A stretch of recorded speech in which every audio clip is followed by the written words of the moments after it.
some of these plants right here. Pennywort is the round leaf one there, and it's actually it's like duckweed mixed in there. Some filamentous algae on this edge over here. Some water hyacinth right here, I think. That's a water hyacinth. And definitely an ocean of water lettuce. It's been stranded along the bank there. So, this is Rodman, and this is a winter drawdown. The lake's usually all the way up there. But they draw it down for lake management, weed control purposes. It's pretty complex, really, when you break it down. There's a lot to it. We'll start with the weed control, work our way towards the fish population benefits. Benefits is subject for debate when it happens to be talking about fish populations, because what you give to one thing you take away from another. So benefiting bass may be taken away from something else if you're not a bass fisherman. Anyway, so the weed control portion of this, if you understand kind of the general biology of aquatic weeds, they tend to just kind of put off millions, if not billions, of seeds to reproduce. They can keep growing, keep doing their thing. And when you drain the lake down like this, you pull it down, it traps a lot of plants on the bank that you can, that'll kill them, just be exposed to the air. But it also it dries out and exposes all the seeds that happen to have been laid in this whole shallow area where weeds tend to be the worst, in the shallow areas. Like as the lake gets deeper out here, right, we don't tend to see quite as bad a weed problem. You've got some depth, you got some light can't penetrate so deep, right?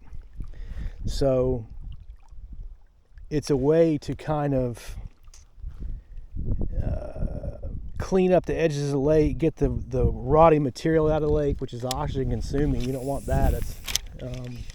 It gets stuff out of gets all that bacteria out of the water by getting all the rotting gone. And you just end up with better water quality, better oxygen levels, less weeds to have to spray. Trying to think of some other benefits that are just, if you have any docks or anything, like we'll walk over this way. If you have any docks, they're exposed for the winter time, so you can work on them. You can replace the boards or the pilings or whatever. You can get up underneath them.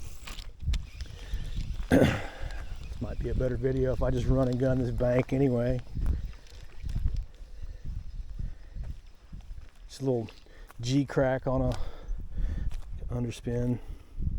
G crack paddle tail. I like that black and gold sometimes. So anyway, ooh.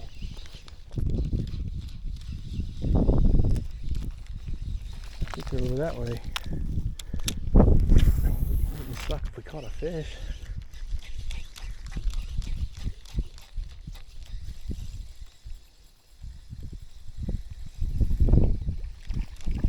Just gonna move it fast,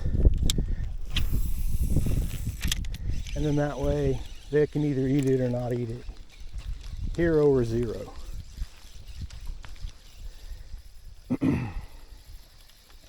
So anyway, for a big 10,000 acre lake like this, being able to safely say we're not going to have too many weed problems or algae problems along the edges this year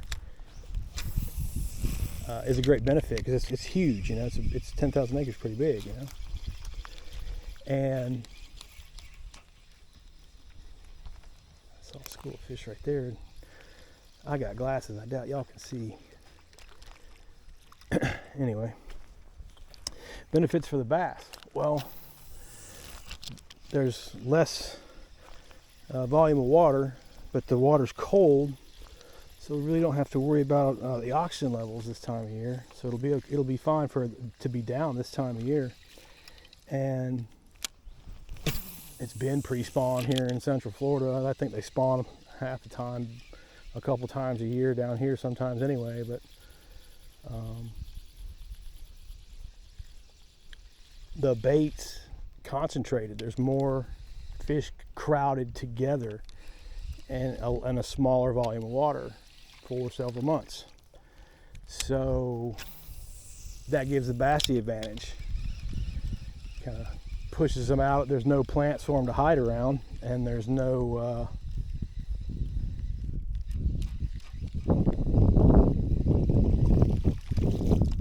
it gives the bigger bass an advantage, I guess is what I'm trying to say.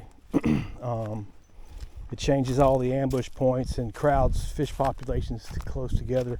Here we'll walk through here and look at this bottom. Let's see what I'm talking about. Let's see, there's a ton of mussels. It's like a beach. Raccoons will come out here and get them, possums. When it's like this, all kinds of critters, bears. Bears love to eat them, I'm sure. Bears probably did most of this, actually.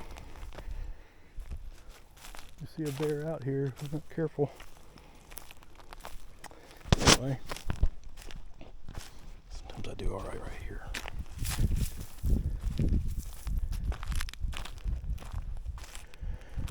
So you're packing some calories on your bass, in the pre-spawn, and then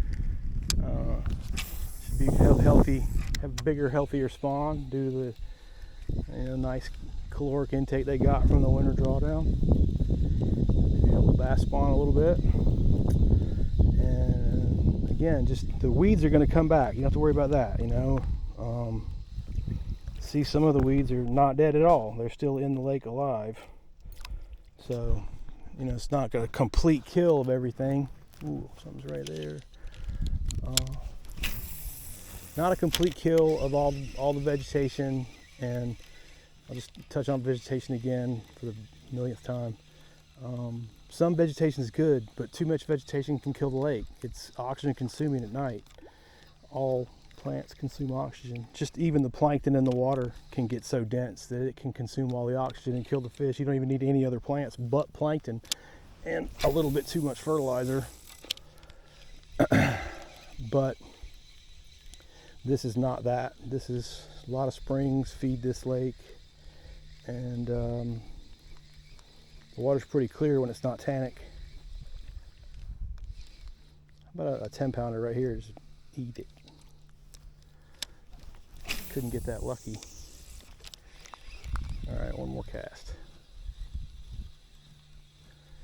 So yeah, Rodman. What else can we say about it? Oh well, it's a big debate because a lot of people think that they should remove the dam and let all this return back to natural river and let all this grow up and be forest again. And of course, people who live around here and bought lake property don't like that idea. They like the lake and how it's going now, and I guess it is a man-made impoundment, kind of like a pond, just bigger. And we talk about man-made impoundment management a lot because most ponds are man-made. So I like the correlations there in that, technically, if you wanted to return it to nature, let it go back to the river. Now, I will say, if they do let it go back to the river, it's going to be great bass fishing back here for a while.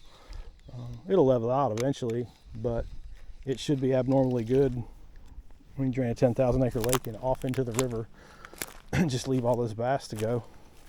It'll be, again, the same thing once over, maybe twice, I don't know what that noise was. Sounded like a feeder.